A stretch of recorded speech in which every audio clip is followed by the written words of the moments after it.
Gobierno, Defensa y Fuerzas Armadas. Vamos a hablar precisamente sobre la aprehensión del ex ministro de Gobierno, Arturo Murillo. Señora diputada, buenos días. Muy buenos días, gracias. Un saludo cordial a la población cochabambina boliviana y atenta, por favor, a absolver algunas cuestionantes, ¿no? Claro que sí. ¿Qué acciones legales se están tomando en contra de Arturo Murillo actualmente en el país? Ya el Departamento de Justicia de Estados Unidos ha iniciado un proceso y podrían él y los implicados pasar hasta 20 años de prisión en el país norteamericano. En Bolivia, ¿cuál es la situación? Claro que sí. Nosotros habíamos esto develado a partir de retornar a la democracia en el país, una circunstancia y sucesos prácticamente inconsistentes, ¿no?, frente a algunas situaciones del Ministerio de Gobierno.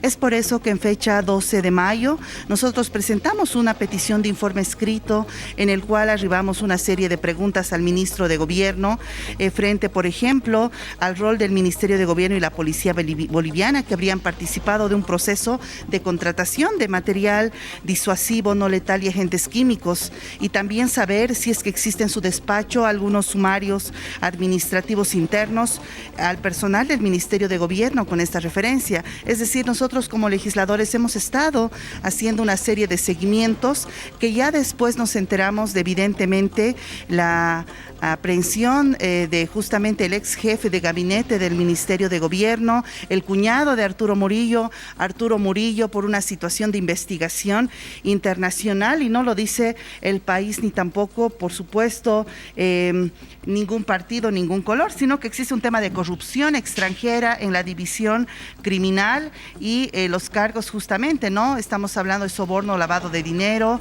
y por supuesto nosotros consideramos que no solo esta, sino otras irregularidades hubieran sido cometidas en estas circunstancias tan lamentables, porque el 2019, el 2020 se habría comprado gases lacrimógenos, armamentos, etcétera, para justamente reprimir al pueblo boliviano, y ahora nos encontramos con que el FBI, la justicia internacional, está catalogando con un tipo penal a alguien que está dentro del crimen internacional organizado. Son 3 ciudadanos norteamericanos y 2 bolivianos, dentro de ellos el exministro Arturo Murillo, quien deberá responder a la justicia norteamericana. Ahora, por ejemplo, el ex cuñado que ayer era detenido, Daniel Alizu, un exfuncionario boliviano de aviación, y Boliviana de Aviación ha sacado un comunicado señalando de que él fue ya desvinculado de la empresa hace bastantes semanas y que no existe relación laboral.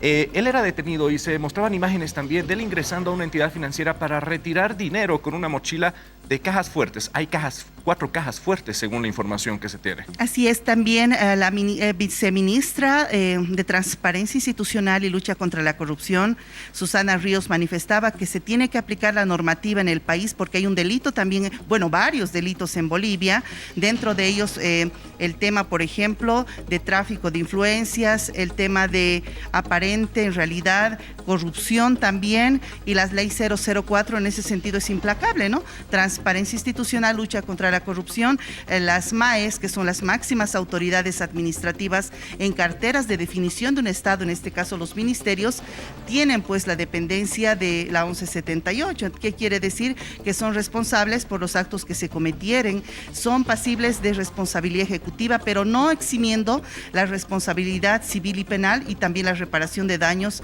y perjuicios en caso de ocasionar ese tipo de situaciones afectantes a un país, en este caso el Estado plurinacional de Bolivia, y la Procuraduría General del Estado, defendiendo evidentemente los intereses del país, ¿no? Es bien complicada la situación jurídica porque hay delitos a nivel extranjero en crimen organizado, pero hay delitos también dentro de nuestro Estado pendientes, y que seguramente el Ministerio Público tendrá que hacer su trabajo. Nosotros ahora, ¿qué pedimos? Celeridad, investigación, porque hay otros autores implicados, partícipes y copartícipes, y tiene que extenderse la investigación en los parámetros técnicos que establezca, ¿no?, la autoridad judicial.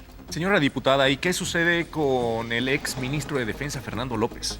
Es otro tema complicado. Mire, por ejemplo, han desaparecido carpetas dentro del Ministerio de Defensa, justamente en las órdenes de Guayán y Sencata.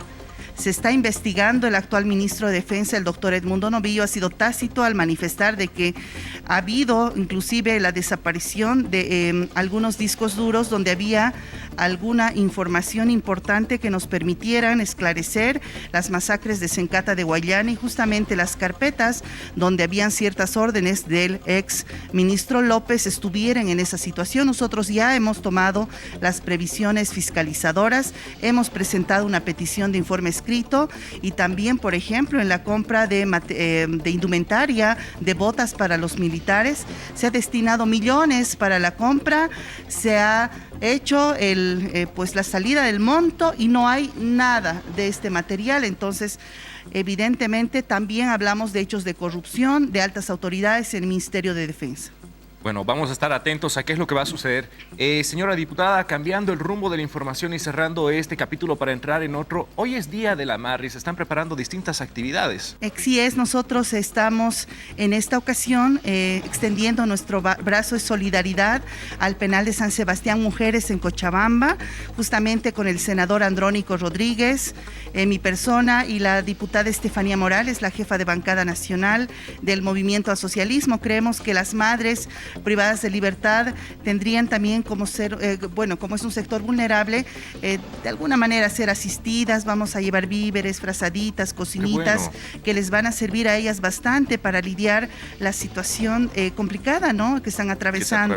Así es, nosotros a través de el director nacional del régimen penitenciario, Juan Carlos Limpias, habíamos tenido la meta no solamente de extender por ahora la solidaridad, sino en adelante ir viendo la situación jurídica de cada una de ellas, ¿no? Es importante. Un saludo a las madres en el día tan especial hoy por las valerosas heroínas de la Coronilla, y que sigamos las mujeres adelante con metas firmes y también no tolerancia a la violencia, no tolerancia pues al machismo que puede ser imperante, y la violencia venga de donde venga es cuestionable, patrimonial, física, psicológica, sexual, sobre todo la violencia emocional, ¿no? En pandemia. Exacto. Sabemos que tenemos que nosotros asistir con mecanismos de prevención, atención y reparación oportunos desde el Estado. Gracias. Qué importante mensaje, señora diputada, y feliz Día de la Madre también, que usted es mamá y es autoridad en el país. Le deseamos éxito en sus labores. Mamás que están festejando su día el día de hoy, muchísimas felicidades a todas las mamás cochabambinas, no vamos a cansarnos de felicitarlas y por favor el día de hoy tomen todas las precauciones y medidas de bioseguridad. Continuamos con más de Su Mañanero.